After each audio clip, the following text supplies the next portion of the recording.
I think they economise on space. I think all new homes, because the plots are very small, you get small rooms. Well, with a new home design, I feel like, because I work on them, they never have any cove and they scrimp on the skirting board. It's like living in a box room. Generally fine, a little bit small, I think, because we're a bit more economical with the space nowadays, I think.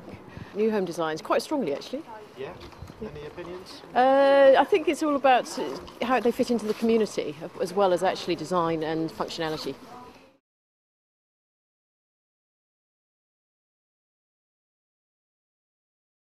Oh, I prefer an old house because actually I live in an older style house and I do prefer them.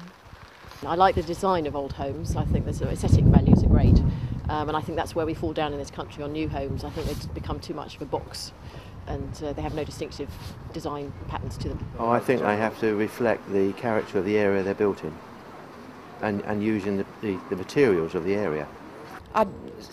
Certainly energy efficiency, they're probably a lot better, but I do feel generally they are slightly smaller.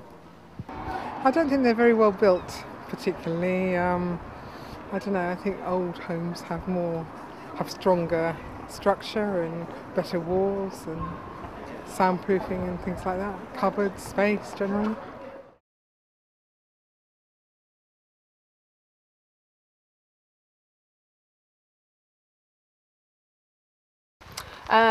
A lot more storage, a lot more cupboards that they don't appear to have in the bedrooms, like wardrobes and things. Fitted wardrobes are very important, I think. I'd like it to be space efficient and also to have good design. B-days. Rather keen on B-days. Definitely all the sort of energy saving things, you know, the good windows, lots of light, I think also, and good room sizes. Too often they try and put tiny little rooms into a house to get more rooms in, and I think actually I don't think that's a good quality of living. Contemporary without being too over the top, and something that's going to stand the test of time.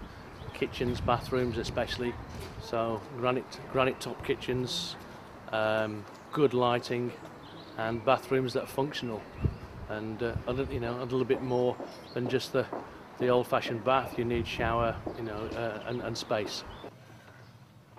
Practical things. I think all the new latest economy-saving utility machinery. I understand now that there's washing machines and dishwashers that use about 1/10 of the water that the majority of machines use, and I think that's really, really good economy saving. Space, surely. People get trapped, don't they? You have to have space, surely. If you're on the ground floor, it's either a patio or a decking or at least something to get outside. And if you have a flat, surely a balcony. And probably more plug sockets around, I suppose. Good kitchens and bathrooms, really, yeah. Not too skimpy or cheap.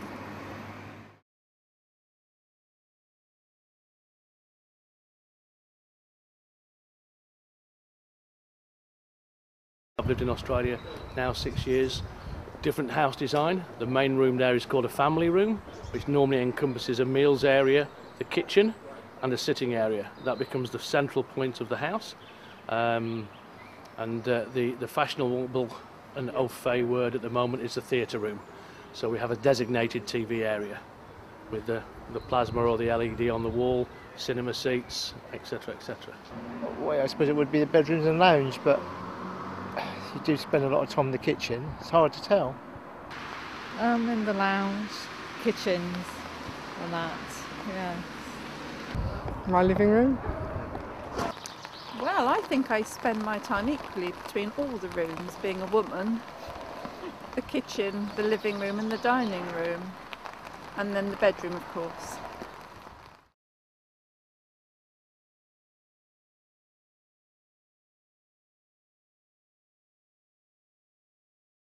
No, they could be a lot better, the locks could be better. Yeah, there's a lot more improvements could be made yet. Any ideas? Well, mainly I think we could have better lock-in, more electronic stuff put in. No, I don't think so actually. I think they should put a lot more modern features in, like the lighting and the sound systems that they can do now. good idea if they got one button for everything. Yeah. One button fits, doesn't it? I like to see more things like Wi-Fi maybe sort of considered in the house. If you keep with the technology, then yes, because you've got the remote control gates. Yeah, the big like one, that. the big ones we do in sandbanks do, because there's lifts, there's bloody 9 million lighting for each room. You control the heating for each room. There's always speakers and that. So I suppose the higher grade ones have kept up with technology. I think if you're looking at 1.1 million, they usually are quite good because they've got all the inbuilt sound systems, underfloor heating, jacuzzi baths and special showers. But if you're looking at a standard house between 175 and 250, they're usually very basic, and the technology doesn't come into it. Central locking? Oh, I hadn't thought about that. Yeah, could be. That C-bus system, I don't know whether it's anything to do in the UK. It's something that goes into houses in Australia, which is a computerised electrical system. So you plug your computer in, you can type in when you want your lights to come on, when you want your fire to come on, when you want the curtains to close. Yeah. So depending on how much you spend, depends on how elaborate that system can be. And there's always one button which then shuts everything down.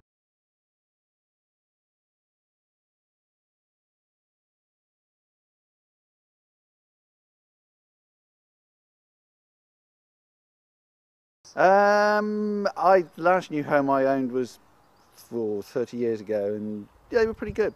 Pretty good they were, yeah, at the time. Okay, you just have to keep on top of it, basically. Yes, I think it was fairly accommodating actually. Yes, it was fine. Some of the workmanship can be a little bit cut sometimes, just because it's money at the end of the day. And because it's all on price work, it's like, get that done quick. Oh yeah, that looks good. Not very good actually at the time, and there was a lot of work to be redone afterwards. You know, initially it seems to be spanking new and wonderful, but actually after a while all the cracks appear, and it tended to be a bit of a shoddy job.